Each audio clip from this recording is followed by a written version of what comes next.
Salut à tous les boys, j'espère que vous allez bien. On se retrouve pour un petit trade récap. Je suis désolé, je parle pas fort, il est actuellement minuit. On va laisser la daronne dormir. Mais du coup, j'espère que vous allez bien, que votre soirée s'est bien passée. Donc les gars, aujourd'hui, petit trade récap du 25 avril et du 24 avril. Donc on va aller voir ça en bien. Alors, pour le 24 avril, 9h30. Ok. Je vais chercher. Normalement, je dois déjà avoir la journée du 24 sur mon paper. Si je dis pas de conneries, j'espère. Bah, au pire, je peux juste regarder en une heure. Normalement, je vais trouver.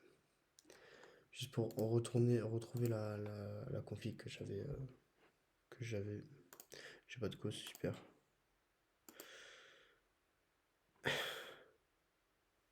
Allez.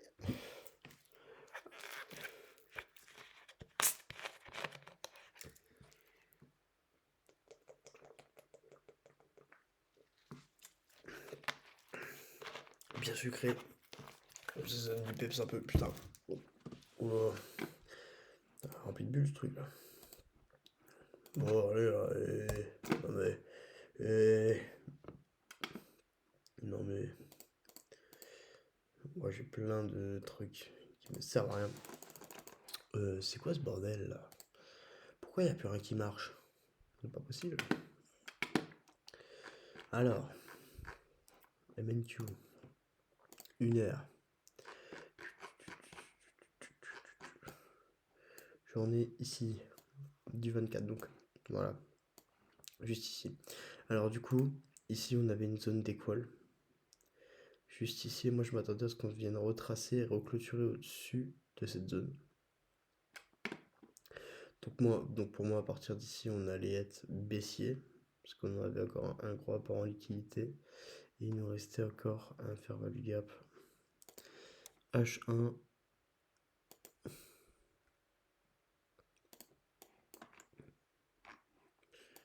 Non, c'est... Euh,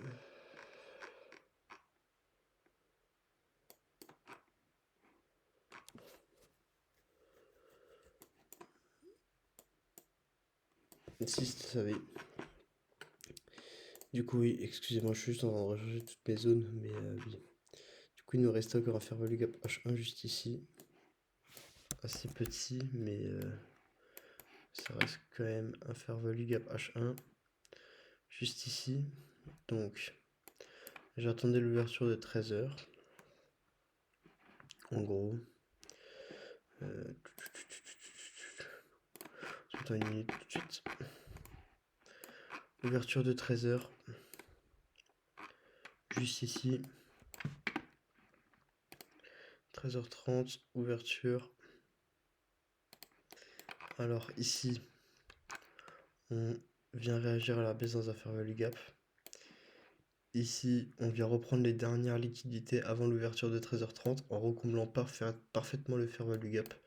Ici, on shift la market et on vient créer un FVG juste ici.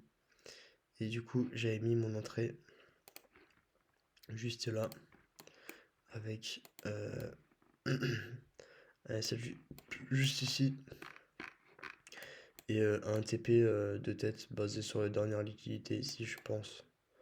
Pas beaucoup plus loin. Du coup, voilà. Ça, c'était du coup le SL de hier. Où là, du coup, j'ai perdu ma position, petite SL. J'ai respecté mon risque management, c'était très bien. J'ai eu une belle position.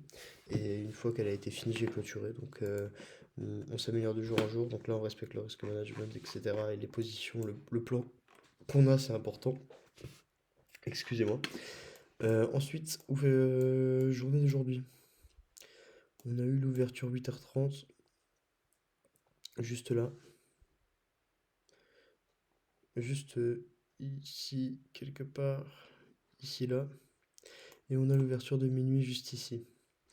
On peut voir ici qu'on est revenu faire un Judas Swing. Ici, pareil. On est revenu de la zone d'order block. On a redistribué à la baisse. Donc ça c'était nickel. Ici si on regarde en plus haut de TF,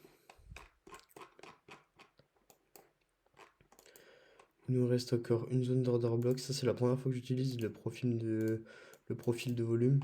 Mais ça a l'air assez intéressant quand même comme, comme zone. Enfin comme zone qui peut donner. Donc ici on voit qu'il nous reste qu'on a eu pas mal de volume sur cette zone. Juste ici.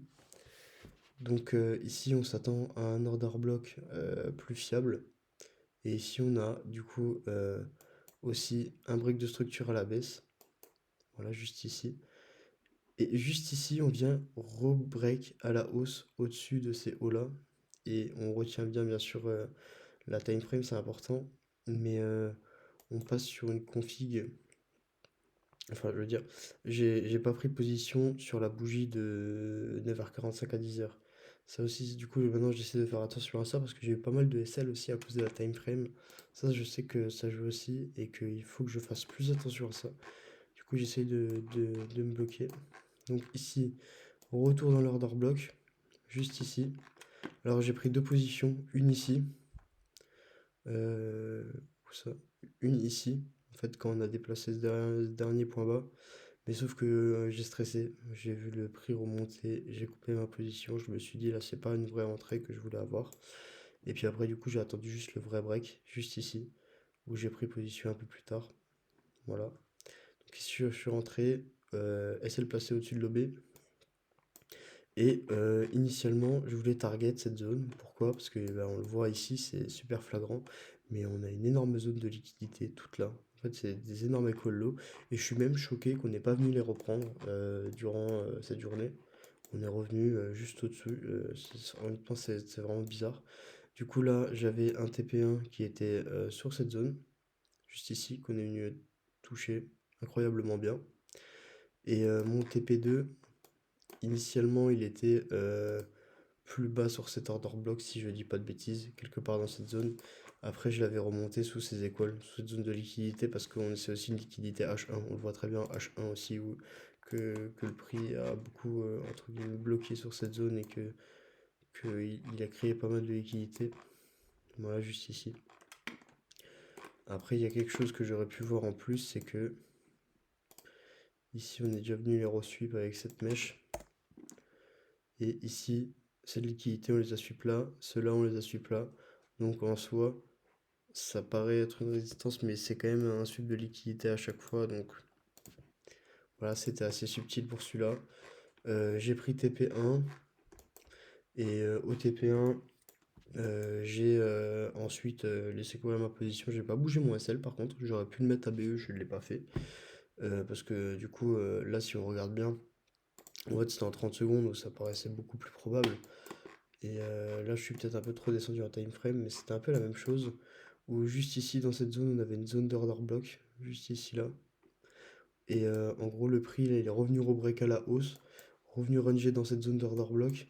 Donc on s'attendait à une délivraison du prix baissière, juste ici. Sauf que du coup, si on regarde en 30 secondes, et ben oui, en 30 secondes, voilà, il le fait, mais je veux dire, ça donne pas l'impulsion pour aller chercher les dernières liquidités. Mais moi, dans ce que je pensais, le scénario, c'était que ici, on vient aller chasser les dernières liquidités ici.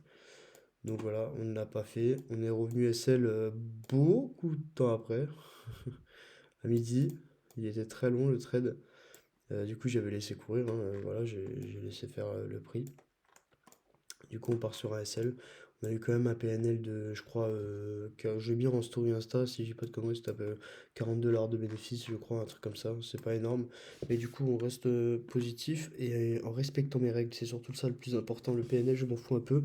Là, c'est surtout qu'on a respecté mes objectifs, mon plan et ce que je voulais voir. Et j'ai fait ce que je voulais faire dans les zones que je voulais faire. Et ça, c'est le plus important. Donc, très content de ce trade aujourd'hui, même si c'est un SL, entre guillemets. Voilà. Mais aujourd'hui, pour moi, c'est une très bonne journée. Donc ça va être les positions que je vais essayer de prendre pour plus tard. Enfin, pour toutes les autres positions d'ailleurs. Je vais essayer de prendre des positions de ce style.